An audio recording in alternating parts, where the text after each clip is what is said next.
Usually in the very beginning of how we go about building the game and the creatures, me and Corey and Eric and the rest of us on the combat team will sit down and we'll say, oh, you know, we need these kind of creatures, or, you know, in mythology there was this, what if we took that but kind of put a spin on it so that it behaved this way? And then we'll sit down with the concept artist and we're like, oh, okay, we got this idea, here's these things that we want to get out of the creature. And then the concept artist will come back with like 20 or 30 different ideas, and they're an amazing team. And they'll be like, okay, here's a whole bunch of ideas, what sticks, kind of like the shotgun approach.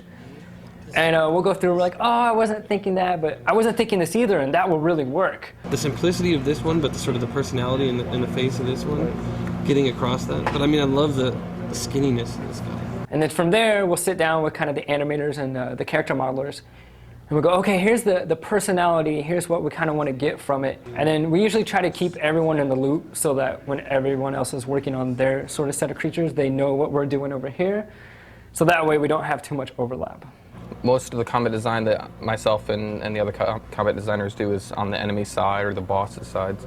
So we come up how the enemy is going to fight Kratos and his unique attributes and his style and what he's going to do. We also come up with like the little tricks or the strategy that you're going to use against this enemy. And then from there, we come up with the animation lists, and we work with the animator, and we go back and forth deciding like how's this guy going to attack, how fast he's going to attack, what types of blocks he's going to use, or whatever strategy it might be. From there, then we go into the code and we start building the character out, get him into the level, get him running, and play around with him, have him fight Kratos, trying to come up with the coolest way to kill him off. From there, it's just revisions over and over.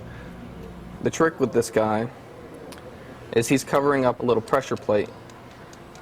And what you'll need to do is just attack one of his tentacles till he gets stunned, and he's going to lift up his tentacle.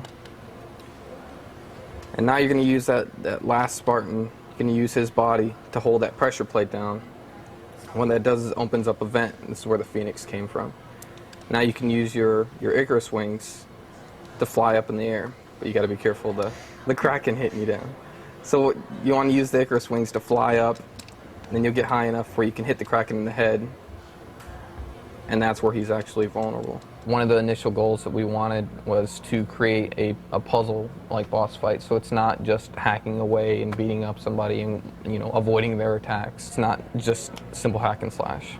Kratos is interacting with the sisters throughout the whole game. You see them as statues, you see them in little sequences. So we knew that when Kratos actually gets up to them and has to fight them, that we wanted to make it a kind of a big event. So first you'll kind of fight her on the ground. She'll kind of hang out over here and dash around and throw these little fireballs at you. From a combat point of view, this was definitely one of the most challenging parts of the game. Well, eventually she basically flies up in the air like this. So you as a player, you can't really do much from this distance. So hopefully you take note and you see these grapple points hanging around. And you can't stay on one for very long because she'll shoot you down. So what you basically got to do is you got to jump from each one to each and hit her in the middle, just like that. And eventually you'll get her to a little stunned state, whereas you can jump here and take her out. We've been working on this for a couple months now.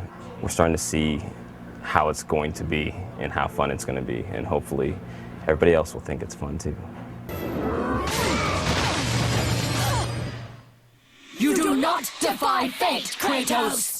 This is our wireless technology, the Sony wireless controller. We actually just took a controller and cut off the cord. We use this for when we're planning out the button mapping in order to make the controls feel as efficient and as sort of thoughtless for the player as possible. It's natural in one sense because we're always using the L1 for a shift. So we just explain it in the shift mechanic of L1 plus R1. L1 and R2 is what Amulet of the Fates used to be. And it's a very awkward button combination for people, so now we've moved it to just R2. You turn it on, you turn it off, single button activation. And then we've taken the sub-weapons, which used to be just on R2, and we've turned that into an L1 plus R1 combination. The balance between the L1 and the face buttons being on opposite hands, I think really helps people to be able to use it as kind of a shift functionality. L1, so it's not that bad. This is the kind of stuff where we've been toiling over this for probably about 3 months. We've gone through so many different control schemes to maintain the really smooth, easy controls we had from the last game, but cram in 9 other features. We were already out of buttons from the last game, so it was very hard. Thank you, guys.